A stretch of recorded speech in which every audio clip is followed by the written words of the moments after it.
Good afternoon, everyone. My name is Jason, head guide here at Jabulani. I'm joined by my new colleague, Juan. So Juan has started off as a new guide with us, so you'll all get to know him in the coming future. So the reason for this video is with World Rangers Day coming up now on the 31st of July, we were asked to do a short little Q&A just to kind of give you a bit of an understanding or an idea as to what it is like in the life of us as a guide, or otherwise sometimes known as a ranger. So we've got the list over here, so we'll actually start off basically either taking it one at a time, or both myself and Juan will go and answer the same question. All right, so to start off, Juan, what does it mean being a ranger? What does being a ranger mean to you? Sorry. All right, thank you very much, Jason. It's a pretty interesting question for me. Being a ranger means waking up in the morning and meeting your guests. I think what makes it so special is having the opportunity to actually go out in the bush and explore. And one thing that I've noticed every single day is unique. You know, there's always something new to be seen. And the nice part about it is looking back to your guests and seeing a smile on their face. I think that's our main goal. And for that, it actually makes my day well worth it. So, Jason, I think I'm going to take the second one. So, what do you do all day as a ranger, Jason? Oh, well, I can tell you what I would like to do. No, I'm joking. I was actually going to go and say sleep, but no. So, at the end of the day, what we mainly do as a guide. So, every day is different, obviously. Every day it changes. Here at Jabulani, we're not like most of your other lodges where we work on set times or set game drives or anything like that. Over here, we are very, very fortunate where we tend to do things as it comes, or we take it as it comes with the client. So pretty much, let's say, for example, we discussed to do a 6:30 game drive. For me, that would entail waking up at roughly about 4:45 in the morning, getting down to the lodge, sorting out my vehicle, sorting out hot box for morning coffee, and then also doing a little bit of a morning coffee setup there at the lodge. After that, heading out on a game drive. Our game drives will tend to vary. It can go anywhere from 3 hours, sometimes up, just depends on how the sightings go. Pretty much after morning game drive, it really just depends, but most of the time we'll have a little bit of a chance to relax. After that, we'll head out to go and beat the Jabulani herd when they head down to the watering hole for the elephant swim in the afternoon. After that, once again, prep and get our vehicles ready for the afternoon activities. Head out, do our activities, and once we come back at the lodge, that is also our time just to sort of do a little bit of paperwork, sort out what we have to, and get ready for the next day. Thank you very much, Jason. All right. Okay, so if I have to go and ask you, Juan, what do you love most about it, or about this job? Yes, to be honest with you, for me is the reaction of the guests. Many people travel from all around the world to come and witness that we have here on our reserve. I do tend to think, for me, the best part is when I do work for a specific individual animal and manage to find them, and then when I look to the back here to my seats and I see a bunch of smiles, I think that's the most rewarding, like the Colgate one Jason has. That is definitely the most rewarding how can I say, feeling for me, is having the ability to change a picture to a memory. I think that makes my day well worth the while. Absolutely, absolutely. All right, okay, so I'd actually go and say this is going to be a question for the both of us. Yeah. Throughout your guiding career, what is your favorite sightings? Now, I mean, okay, I've had quite a few sightings. Remember, I actually wrote a blog about it a couple of months ago. But definitely two that will stay with me for a very, very long time is number one going to be my first leopard here on Kapama. That one will definitely be quite a special one, especially for the fact that it was my very first drive. I was still feeling quite nervous about being on the reserve and not really knowing as to the roads or the areas or anything like that. By chance, just happened to take a turn on a road that I just so happened to know. Pick up a spotlight as I shine into a tree. There's a female leopard lying and hanging out. Now, I mean, for a guy to go and do his first game drive on a new reserve and also going a couple of years without seeing a leopard, I'll definitely go and say that that was quite a special one for me. If I had to go and think of a second sighting that will remain with me for many, many years, actually throughout my entire career, would have to go and be a lion kill, which I watched about 3 years ago. So what happened, very, very brief story, went out with 2 guests, managed to find lion tracks. So we decided, we're going to take that time and we're just going to go and track them. Came across very, very fresh tracks, and all of a sudden I just heard, take a look, or what is that going on to the side of the car? As we look, we just basically see a female lioness standing and busy digging away at a termite mound. And we weren't too sure as to exactly what she was planning or what she was plotting, but eventually she disappeared into the termite mound. Roughly for about 45 minutes we sat and we waited and waited and waited. Nothing came out. Eventually, as we decided that we want to leave, start hearing the squeals on the inside, stop a little bit closer. Next thing, about 5-6 warthogs come running out, and out of nowhere, out pops a lioness with a warthog in her mouth. I mean, for me, that was definitely the first time ever seeing a lioness disappear into a termite mound, disappear for such a long period, and then still come out with a reward at the end of the day. Jason, that's a pretty incredible sighting, eh? I think a lot of our guests actually would love to see that. And on our reserve, the nice thing is our rangers of high quality, so it is possible when you do come and visit. For me personally, I would say every sighting is a special sighting, but of course as a ranger you do have your favorites. For me, I'm going to keep it quite in short. I see we have a couple more here, but I will say that definitely the first time I saw my first pangolin, it was out of this world. Having the ability to feel like a 6-year-old child again on a game drive, which you do every single day, it's quite a phenomenal feeling, I need to say myself. And then the second one is to keep it nice and short. I was busy one day driving just like Jason, tracking lions, and you get to a point in time where you can feel your guest starts to go, start hesitating if you're actually going to find the animal. And with a lot of, I'm not going to say too many skill, but luck more, we did manage to find our pride of lions. And before I knew it, just on the side of my corner, the one started bolting.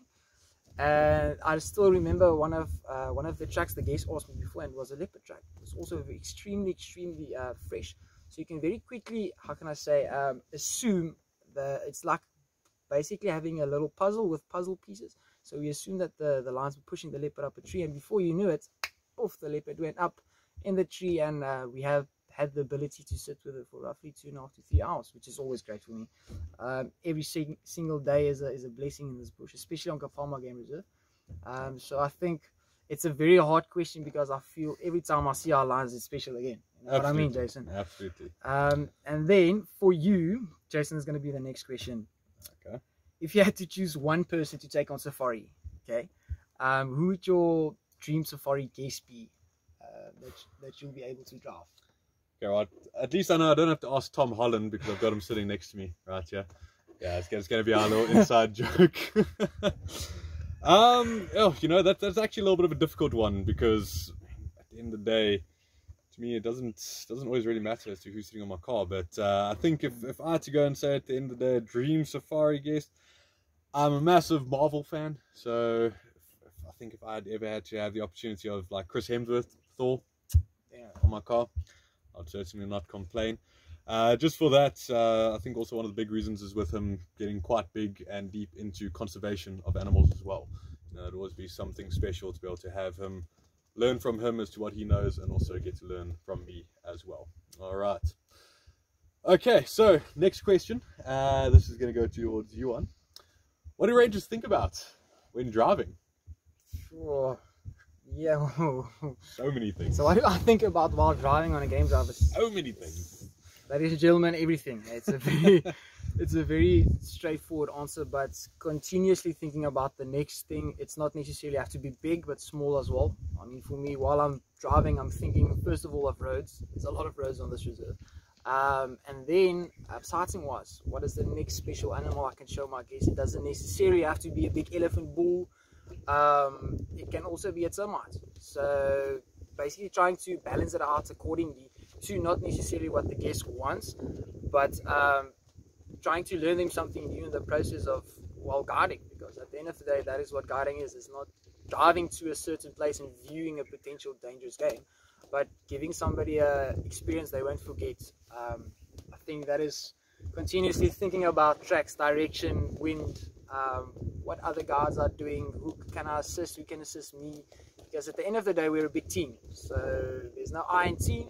So I do really believe in bushwise, trees, birds, something that the guests will take home and not necessarily have a picture but a memory. It's what it's all about in the bush. I'd say fair enough answer. Fair enough. All right. What time do rangers wake up and go to bed?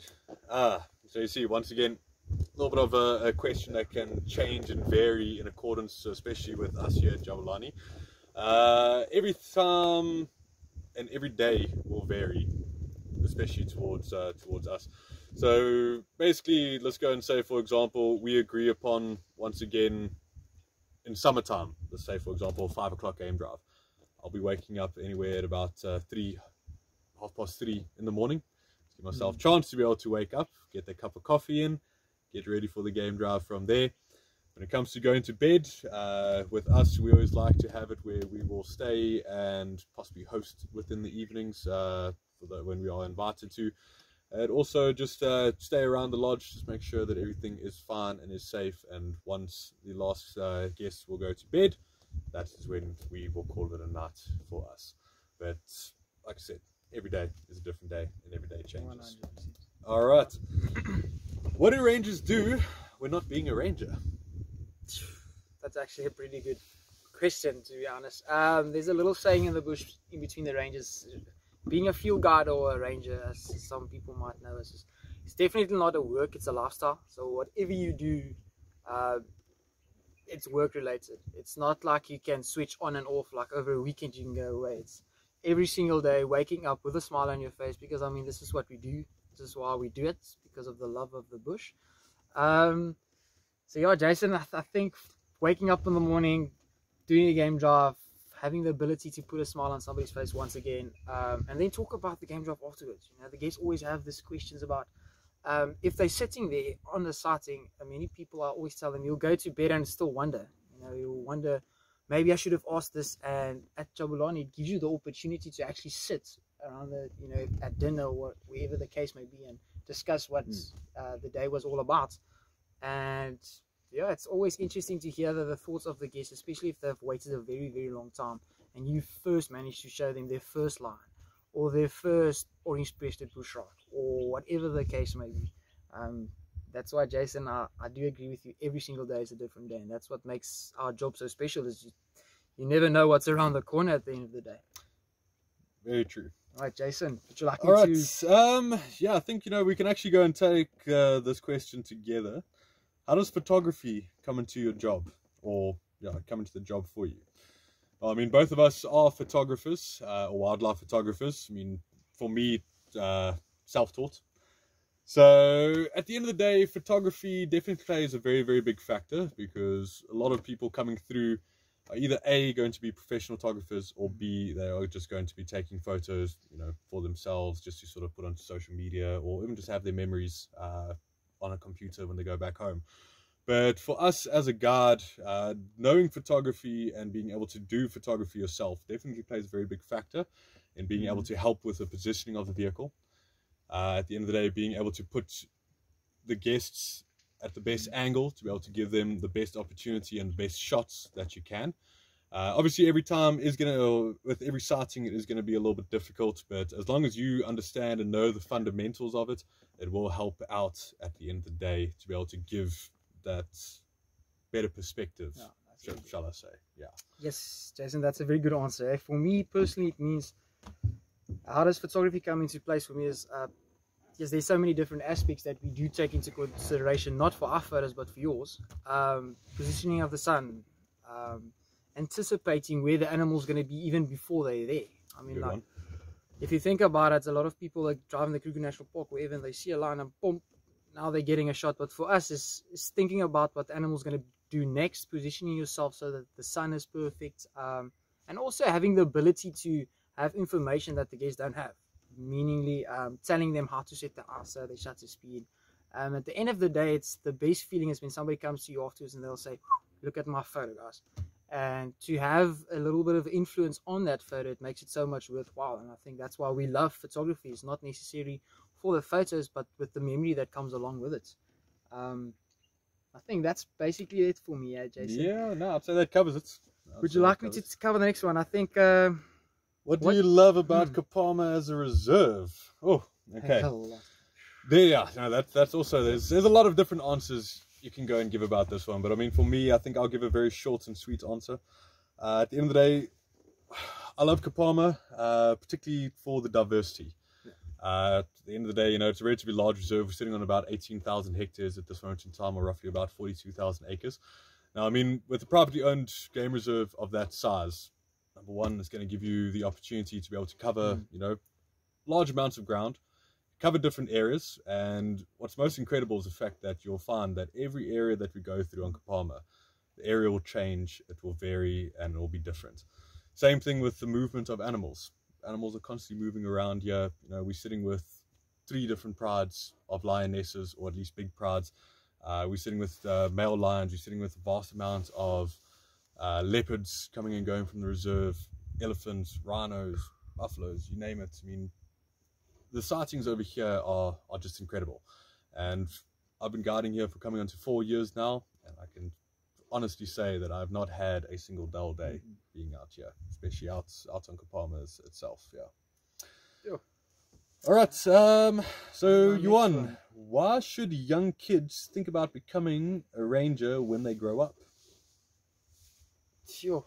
For me personally, I would, if I can give anybody advice, why should young kids become rangers? Well, first of all, for the love of it. You have to love what you do. You need to love the bush.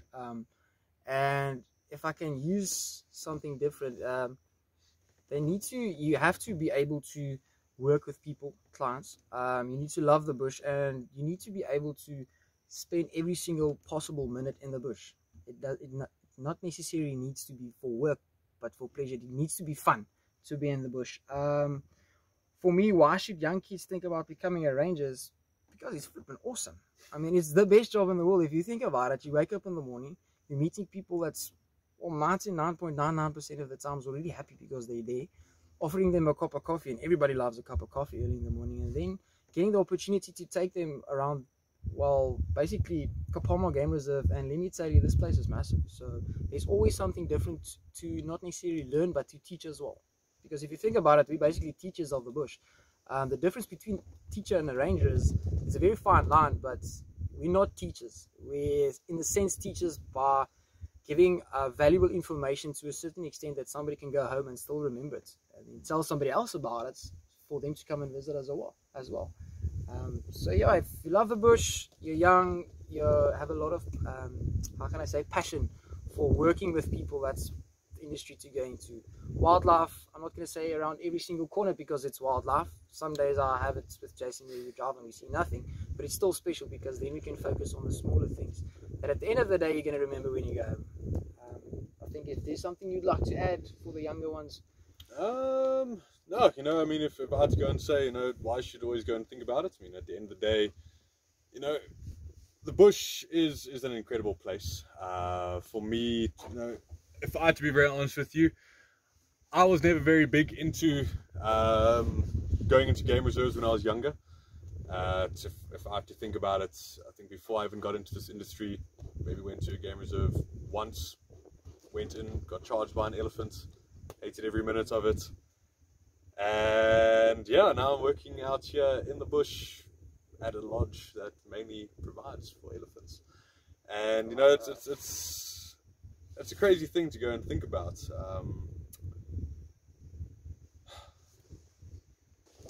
Sorry, I do apologize. The phone did fall.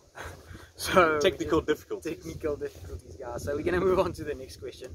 So the younger generation, what should they do if they want to become a ranger like myself and you, Jason? Is there a process they need to take? Is there a place to go which you're now collaborating on? Yeah, I mean, well, at the end of the day, I always have a very simple answer for that. There's basically 2 ways that you can go and do it if you really want to get into guiding. Number one, you can go through a training provider like myself and Juan. So pretty much a training provider is like a nature training college, you could say, where you can do or select different courses. From what I know, I think they offer various ones, almost like a 6-month course, 1 year, 2 year, or 3 year course. Depends on how far you want to take it as being a guide. You know, do you just want to do it just to kind of be able to go into a game reserve and impress your friends and impress your family? Or do you actually want to do it as a career? So obviously selecting of the course and taking it as far as you possibly can go is really going to make the difference at the end. Otherwise, a second way to do it is through self-study. That way you'll just pretty much go and purchase the books through our training providers known as FGASA, which is the Field Guide Association of Southern Africa. You get your books, you study, you fill in your workbooks, write exams, do a quick practical game drive. And there you have it. There you have it. Then the only downside of self-study is that you only have yourself. You know, it definitely means that extra bit of work, but that extra bit of work is what's going to get you a long way. All right, Jason, I think from the question side, we were technically done. Is Say there so. anything you would like to add for our viewers, or are you all good on your side? I think I'm right from my side. I'd say I'm pretty good from my side as well. So I do hope this answers a couple of questions for you. I mean, obviously, if any other questions ever arise, please let us know. Drop it in comments.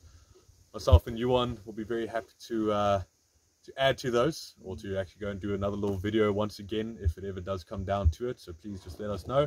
Other than that, everyone have a lovely day, and we hope to see you here at Jabulani sometime soon. Right. Cheers.